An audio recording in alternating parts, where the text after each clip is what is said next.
Hello, everybody. Welcome to the lobby here on NEODota. This is going to be our pregame show for Killing Spree, our King of the Hill event. And tonight we are joined by two great co-hosts. We've got PAINTITGOLD, formerly of Quantic fame, as well as one of the co-hosts, Mad, and Merlini, one of the best solo mids currently in North America. He participated in a Fistful of Tangos. Of course, I am Maut. Thanks for joining us here tonight.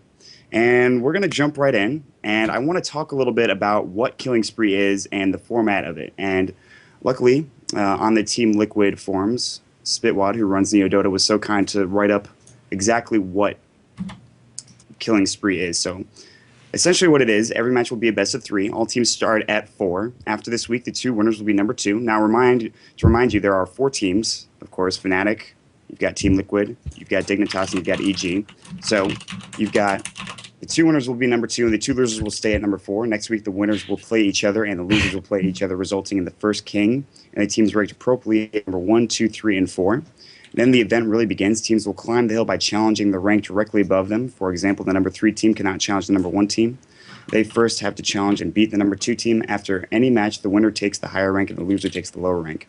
If a team wins, then their next match will be against a higher ranked team with an opportunity to move up the rankings. If a team loses, their next match will be against a lower ranked team, which they will have to win in order to maintain their current rank. And obviously the goal is to become the king, and you actually don't get that nice prize pool that you want until you get 3 wins after becoming King of the Hill. Of course, that is a killing spree. So what I really like about this format is that it essentially promotes a lot, more closely related rivals, of course, with only 4 teams, especially 4 American teams, including EG and, Liquid and Dignitas and all of them. And I think it's just really exciting to see a format, that isn't like just a long league play with a whole lot of bracket playoffs at the end. And I think it promotes really interesting stuff. And I wanted to ask you guys, I'm going to start off with you, Josh. What do you think about this format? Do you think it really promotes excitement? Do you think it's good for rivalries? Yeah, I think it really promotes excitement, and it's great for rivalries. Like, I know a lot of NA, a lot of the NA teams are a lot more popular, like Dignitas and Team Liquid and EG, for example. They all have cult followings, and they get a lot of viewers on their games. And whenever the 2 play each other, it's like a giant clash. And you see the topics at NEODota, like TL versus EG, and it's like this rivalry, and you can just feel it. And unfortunately, they don't play that much in mini leagues, all that often recently. But with the King of the Hill format, we're gonna have them playing every week, at least once a week, and it's really gonna build that rivalry back and forth. And teams are gonna be improving from week to week, and we're gonna see exactly how they've improved and what they're concocting to deal with what they got beat by last week. And there's a lot of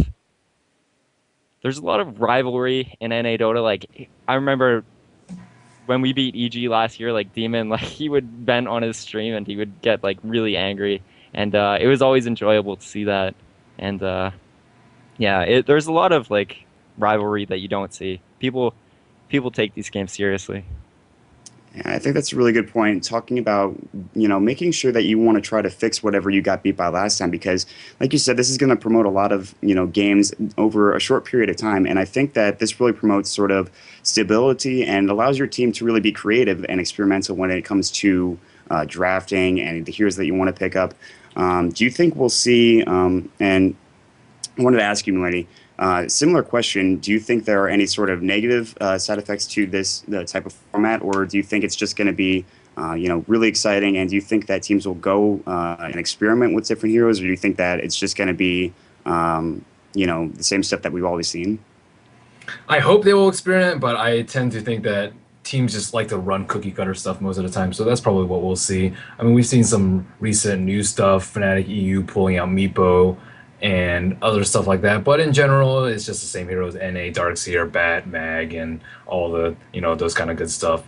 In general, though, American Dota is a little bit weaker than the other 2 scenes, European and the Asian scene. So I think it'll be exciting to promote this healthy rivalry to see who can claim the title of best American team.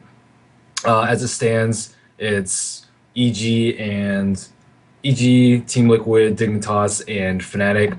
I've seen pretty good results from the first 3 teams I listed. I don't know if I listed Fnatic last, but Fnatic is they've had some roster changes and stuff like that.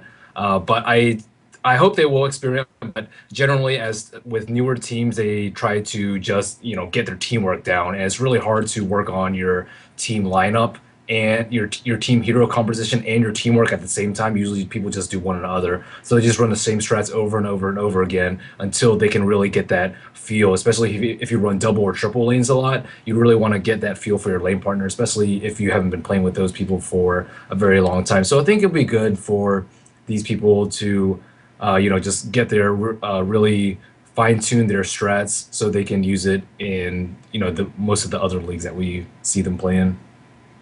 Yeah, and you make a good point about talking about just making sure that everything is smooth with your lane partners and stuff like that. And it's a little bit sad when you think about you think about how most people like running cookie cutter builds for this specific reason, just because they need to work on their team chemistry first and foremost, and then they just pick things that are easy for them and easy to use. But I'm hoping that we're going to see some interesting pickups. We'll have to see how that does play out in the next few weeks. And speaking of how things play out in the next few weeks, I want to talk about what the standings are going to be like. Assuming that this is going to be as crazy as I think it is, I have a feeling that the standings are probably going to be pretty crazy over the next few weeks. I think that no team has really a shot at going all the way and just staying on top of the King of the Hill. I don't think it's going to be that easy for one specific team. I know EG likes to think that it's going to be that easy for them, or Dignitas or Liquid, but I think that we're going to see a lot of crazy shenanigans. I think we're going to see teams flip-flopping in positions.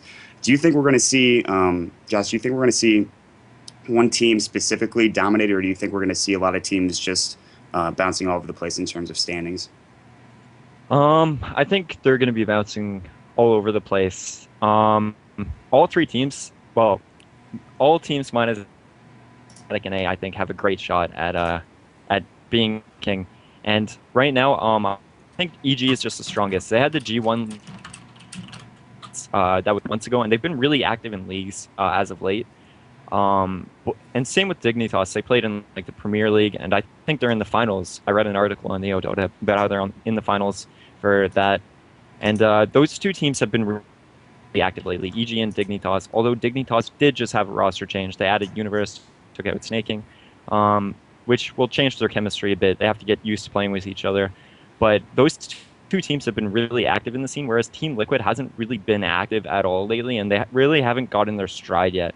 I don't feel that they're performing up to their top level yet, and it's going to take a couple of like tournaments, I'd say, to get up there, because right now I think I've only seen them perform in the defense and nowhere else. And so I think EG is going to take week one, and then like Dignitas and Team Liquid, they're all really motivated, and they're all really dedicated to improving and making sure that they don't lose, and they won't want to lose to like the other rival NA teams. So I think overall we're going to see a lot of bouncing around between the three teams. Yeah, and that's good. I really like the fact that that is a possibility, especially with just 4 teams that we have in here. Just seeing a lot of variance, I think, in terms of who is winning what and who's winning when. I think that's going to be pretty cool and pretty important. Now, made a good point talking about how Team Liquid is still, I think, up and coming. Merlini, do you think that this sort of type of league will really benefit Team Liquid and allow them to really work on a lot of their team play, work on their team composition? Because when you think about Team Liquid and you think about the way they run the way they run their lineup, it doesn't really ever seem to be the same thing. The heroes and the lanes and the roles that they play always seem to differ. At least when I watch them, it seems to be different almost like every game. So do you think that this type of league benefits Team Liquid, who's trying to gel with their new roster, or even Dignitas and getting Universe involved? I definitely hope so. I have most of these players on my friends list, the Dignitas and the Liquid players. I just don't see the Liquid players playing that often, so I'm not sure if they just not playing when I'm playing, or they're just not practicing much at all. But I really do hope to see some more results out of them. They have a fantastic roster of players, and I think with the proper amount of practice and strategy and theory crafting and that kind of stuff, they can really be one of the top teams. Dignitas, they've played with their main four for a while, and them replacing Snaking with Universe is a pretty big gain for them. And Universe has been in the competitive scene for a while, and he's a very active player as well. So I don't think it'll take that much time for him to mesh in to Dignitas's roster. The thing about Liquid, yeah, they do run a little bit of unconventional strats and they do flip flop around the roles, and you can kind of see it as two different ways. One, it makes your laning a little bit unpredictable. Some people always have the same people solo mid and same people supporting, and it makes for really predictable games and really predictable lanes, and teams will be able to counterpick you and gank, and if you lay the wards in the same place every time, people will just pick up on it and they'll just completely crush you after analyzing replays. The thing about Liquid, even though they don't have that much practice, at least they have a wide variety of strategies they can use, and they can flip-flop Korok or whoever else they want on carry and flip-flop roles and positions, so they're always keeping the opponents guessing. But at the same time, they do need to refine their strats so they're actually good strategies and not just shit that they just came up with that day or just think that's good. It's good for that game. They need to really practice, 3 or 4 different strategies and a wide variety of lineups and be really strong in each of the roles they play in order to be a big force in today's competitive scene.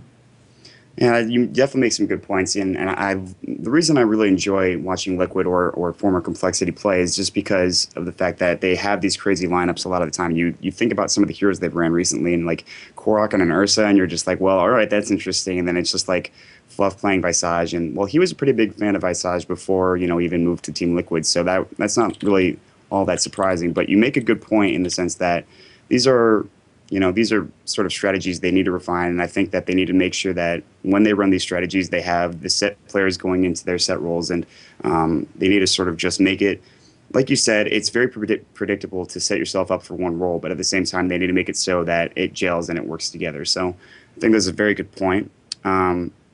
And talk about specific heroes, I want to talk about the favorite heroes for our first matchup, which is, of course, Dignitas versus Team Liquid. And this is, if you think about the heroes that are played commonly by both of these teams, I know that AUI 2000 has been playing Tiny like all the time recently, and TC's been known for his Tiny as well. So, and Merlini, I know you're kind of a fan of Tiny as well. So if you had to, if there was a Tiny on either side, who do you think would benefit more, Tiny TC or AUI 2000? I think AUI 2000, just because they practice it a lot more. I do see him play Tiny a lot, and his Tiny is very strong.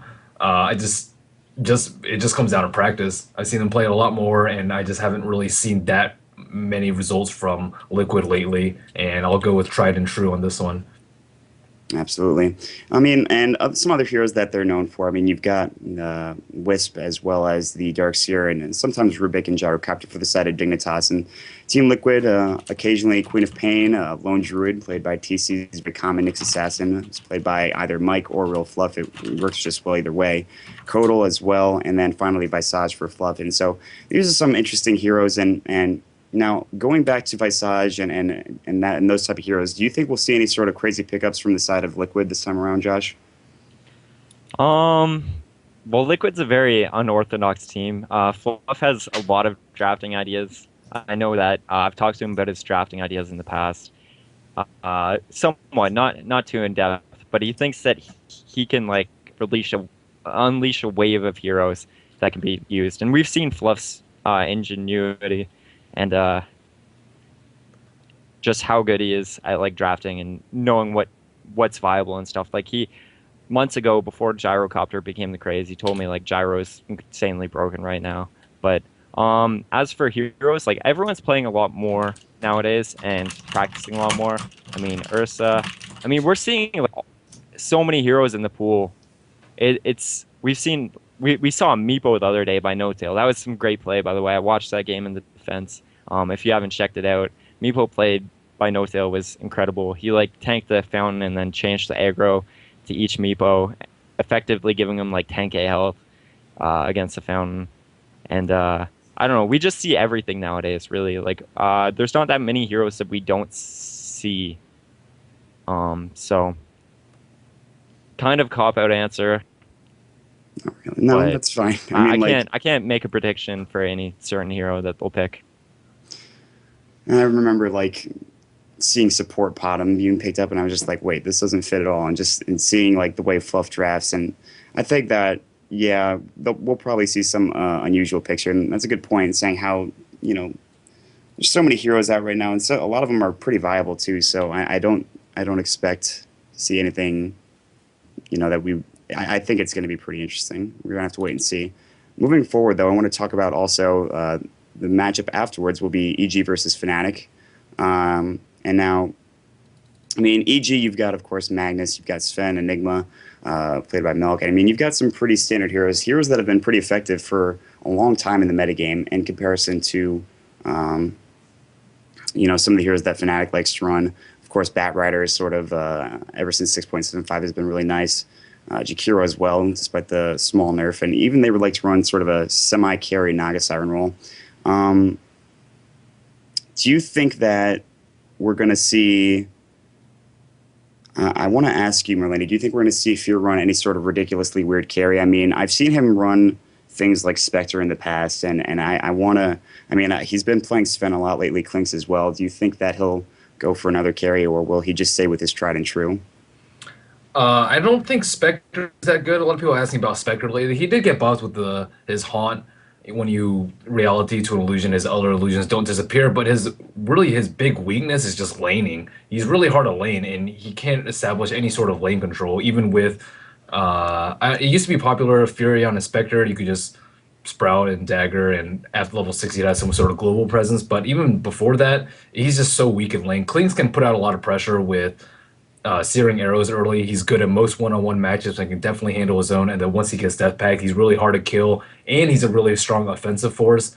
And then the other one was Sven. Sven has that really ridiculous stun, and AoE is king. That AoE stun is pretty ridiculous, and if you get him down with Enigma, Black Hole, or Darkseer, Vacuum, and Stun and Cleave, is just the damage is just ridiculous, even without that many items. But Spectre requires a lot of farm, and it's really hard for him to get that farm. You can't combo him really well with any hero like Coddle. Like Coddle and PL we've seen a lot lately, and that just boosts boost PL's early game a lot because he can just spam Lance. But spamming Dagger, it only does 200 damage. It slows them just a little bit. It's hard to hit multiple heroes with. It travels a little bit slowly, and he doesn't have that good mobility. But once he gets past that early game phase, we'll see.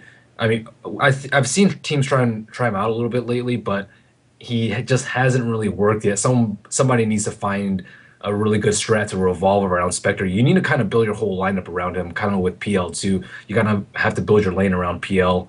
But I don't think we'll see anything ridiculous. They might try stuff out, but I don't think we'll see anything really successful that will carry over to other games. Yeah, definitely. And I think that's a good point about talking about Spectre and how that you just need to find that sort of niche, that small, lineup that you can revolve around Spectre or other heroes. I mean, because you think about a lot of the carries now in Dota, there's some that are still not played nearly as often, but a lot of them are being played, more and more consistently. And in fact, I even saw today was actually Dignitas versus, I believe, NextKZ, and I believe AUI picked up the Morphling, which we haven't seen in a while, which was quite interesting to me. I did get, I think, a few buffs since the last patch, but interesting stuff there. Speaking of past results, I want to talk about what each team has done recently. Firsthand, I've seen Fnatic play a lot. Of course, they did have that roster changes that we talked about, but of course, they were second only to Dignitas in the Alienware Arena. They won the first Gosu Cup America, so those were the past few real results for them. Besides the defense, of course, in the defense, they beat Evil Geniuses in a game where EG picked Meepo. They had two stand-ins. They picked Meepo. They picked Axe in a game that I was just kind of like, all right, well, interesting choice there from EG. I'm not sure if that's going to work really well. And then, of course, they lost to the No Tidehunter in a rather quick game. So Fnatic still trying to find, their niche and trying to get their composition going, making sure that everything is starting to gel with them. Team Dignitas, I haven't seen a whole lot. Of course, we saw... not Dignitas, Team Liquid, I haven't seen a whole lot recently except for the Team Dignitas versus Team Liquid matchup in the raid called D2L, where Team Liquid got 2-0'd, and Dignitas took that pretty handedly. And then I already talked about Dignitas and what I saw earlier. They beat MTW today as well as NextKZ. And of course, EG, they haven't played a whole lot since DreamHack, but of course, getting second place in that DreamHack, only to no Tidehunter, rather good result for them. But I know they wanted more for that. And now with those past results out of the way, I want to talk about our predictions for the first week here, and I want to really think about, like, if we look at the predictions, pretty much we're all very similar in what we chose. In fact, the only thing that was different was that I chose Liquid over Dignitas, and I think that's a good choice. I think Liquid could take them in 3.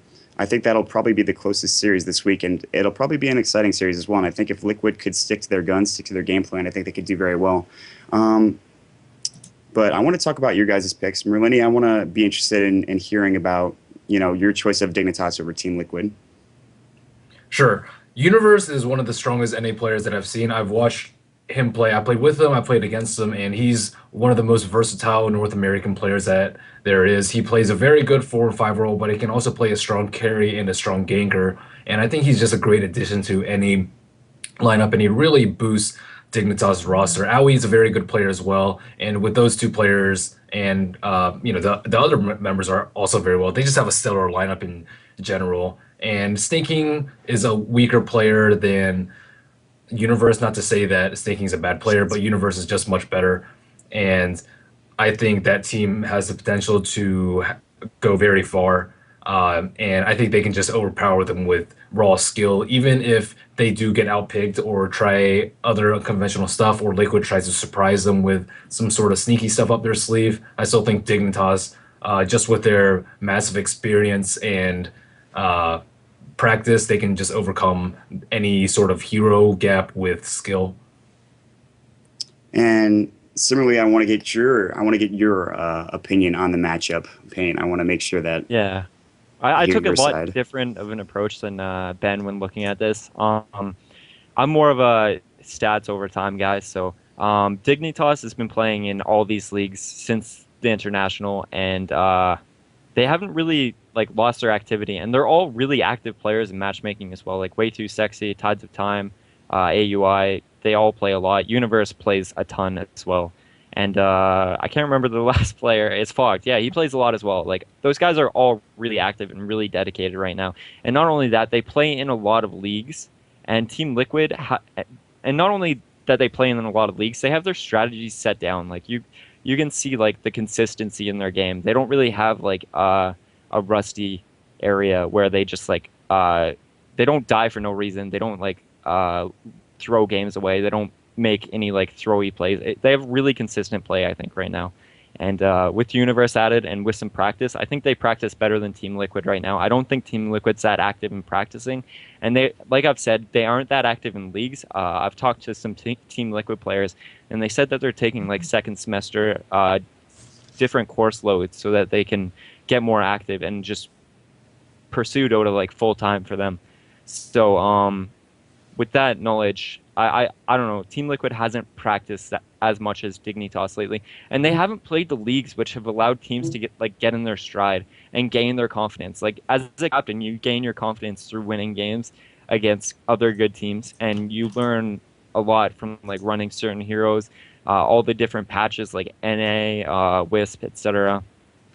When Puppy talked about Nerubian Assassin and Wisp, and Team Liquid hasn't really played through these tournaments like the Premier League and the Raid Call season like Dignitas has. And they came second in Raid Call, I think, and then they're fighting for the finals in the Premier League. So they've been ironing out all their play in leagues, and they've been performing very consistently in the leagues. So and they also 2-0'd Team Liquid a couple weeks ago, and that was pretty convincing 2-0. It wasn't I don't want to say it was a stomp, but they were very convincing in those wins, I think, and they really impressed me, and that's why I chose Dignitas over TL. Yeah, and those are very good points. That I got this feeling. I gotta disagree with you guys. I just think that, I know Dignitas is strong. I know they've been playing consistently. I know that Universe is a really good player, and adding that to the Dignitas squad is just gonna make them an exceptional team overall. But I think that this could be Liquid's coming out party. I feel like they could unveil some, not necessarily some six strats or anything, but I think that I've got a feeling that Liquid can just take this in 3 games, and I think it will be a 3-game series. I think it probably will go the distance, and I've just got this feeling. But with the EG versus Fnatic series, it's a little bit more, it's a little bit more balanced, I think, for who we all chose. Knowing that Fnatic is having the roster issues that they are, I went ahead and I picked Evil Geniuses, and I don't. That's really the only reason I need. But any reasons you guys specifically picked EG over Fnatic? Josh? Well, I picked EG over Fnatic because Fnatic really hasn't established them to be on the same level as other teams. Like when you look at teams and look at upcoming teams such as Fnatic.NA, like I judge consistency. Like, can they consistently beat like top teams in best of 3 matches? I don't really look at best of 1 matches because anything can happen in best of 1 matches. But like when they beat teams consistently in best of 3 matches, that's when I go, yeah, like these guys are the real deal. Like Pot and Bottom, they had their coming out party. They had their coming out party last year, and like at first, like everyone just kind of wrote them off, but then they started winning against top teams in like best of 3 matches, and then you're like, oh yeah, like these guys are here to stick around. So that's just why I chose EG over Fnatic, and it's hard to get like to beat the experience of EG, and Fnatic has a long way to go in that regard. Absolutely. Yeah, Fnatic, they've showed some promise earlier on, but I think that, especially with these roster changes, they've got a long road ahead of them. Any thoughts from you on the matchup, Merlini? I just think EG has a lot more practice, and they've shown a lot more results, as Josh has stated. They're generally a stronger team. I see them play together a lot. Maut and Fear and Demon matchmake all the time, and I see them scrimming a fair amount. And they have shown pretty good results lately. Fnatic, with their roster changes, I just think they're the weakest out of the 4 right now. And until I see otherwise, I'm probably going to pick any other team over Fnatic.NA right now. Brutally honest. I like it. All right. That's going to do it for us here in the lobby. We're going to get into the first series in just a couple of minutes, guys, so please stick around. It'll be Dignitas versus Team Liquid, casted by myself, and PAINTITGOLD. Josh will be with me as well, so we'll be right back, guys. Stick around.